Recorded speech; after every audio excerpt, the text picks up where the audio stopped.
हम एक ऐसी सरकार चाहते हैं जहां हमारी सुनवाई हो। देखिए, ये इनकी बौखलाहट है। इन्हें लगता है कि इस देश पर सिर्फ इन्हीं का हक और अधिकार है। ऐसा है, ये संविधान को बचाने का भी चुनाव है।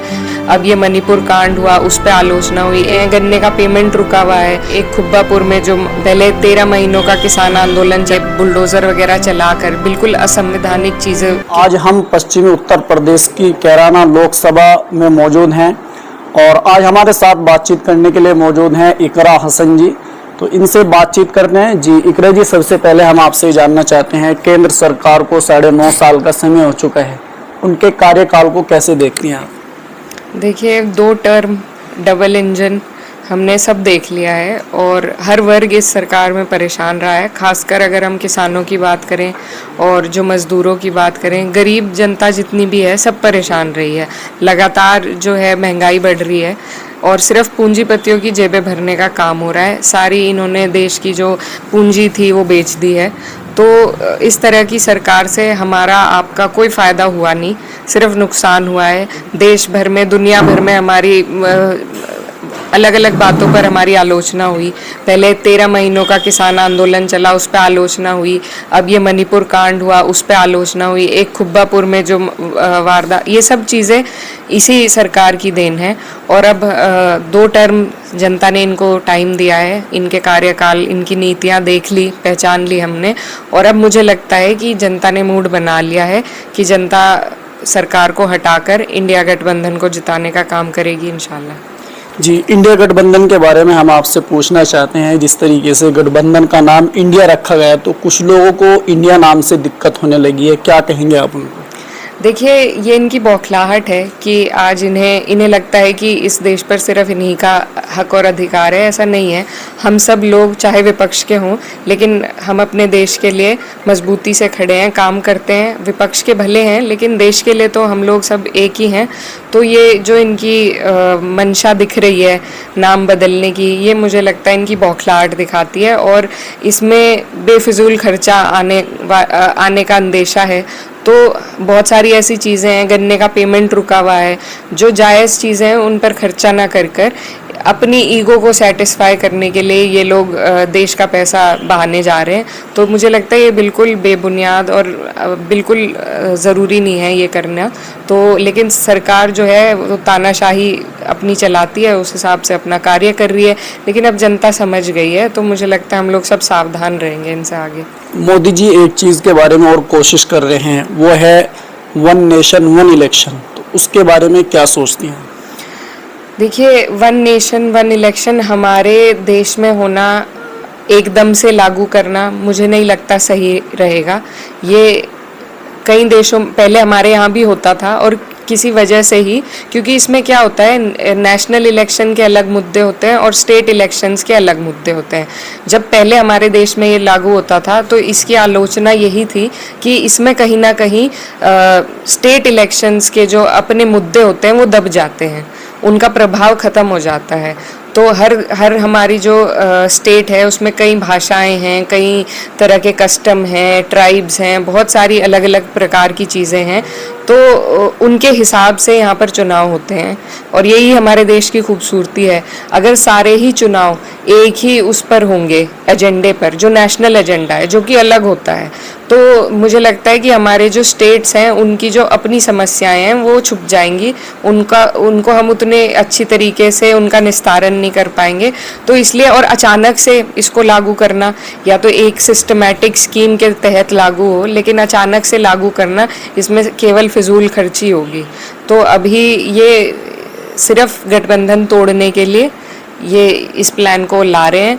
तो मुझे लगता है इनकी जो नीयत है वो अच्छे की नहीं है, सिर्फ अपनी पार्टी के लिए, देश के हित की नहीं है, पार्टी हित की नीयत से ये अभी इस एजेंडे को ला रहे हैं। वरना ये एजेंडा एक सिस्टमैटिक स्कीम के तहत लागू होना चाहिए। अगर हो सकता हो तो पहले कमेटी जांच करे कि क्या इससे हमें फ़ायदा होगा या नहीं होगा। आपको कैराना लोकसभा का एक प्रभारी भी बनाया गया है, तो किस तरीके से आप क्षेत्र के अंदर मेहनत कर रही हैं? देखिए, हमारी मेहनत लगातार जारी है, आज की या कल की शुरुआत नहीं है। हम लोग काफ़ी टाइम से फील्ड में हैं और यही हमारी हमेशा से प्रथा भी रही है। चुनाव हो या ना हो, हम लोगों का काम है फील्ड में रहना।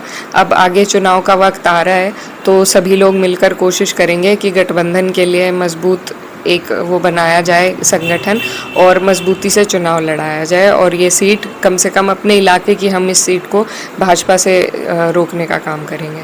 बहन जी, 2 दिन पहले इमरान मसूद जी की एक वीडियो वायरल हुई, उसमें कहा उन्होंने ये है कि भाई मैं कैराना से चुनाव लड़ना चाहता हूँ, तो उसके बारे में क्या कहेंगे आप?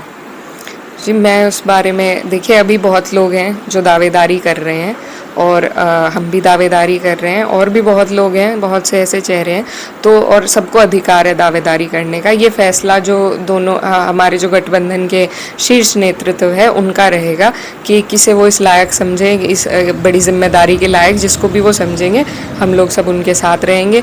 लेकिन दावेदारी करने का अधिकार सबका है और सब कर भी रहे हैं और सब अपनी अपनी मेहनत कर रहे हैं, तो जो भी निर्णय होगा उसका सम्मान रखा जाएगा। 2024 का लोकसभा चुनाव आने वाला है, आप जनता के बीच में जा रही हैं, तो जनता के बीच में किन मुद्दों को रख करके आप मेहनत कर रही हैं? देखिए, सबसे बड़ा मुद्दा तो हमारा नफ़रत का है। हमें अपने देश में एक भाईचारा बनाना है जो कि टूटता दिखाई दे रहा है, तो हम, और दूसरा हमारा मुद्दा किसानों का मुद्दा है। हम एक ऐसी सरकार चाहते हैं जहां हमारी सुनवाई हो।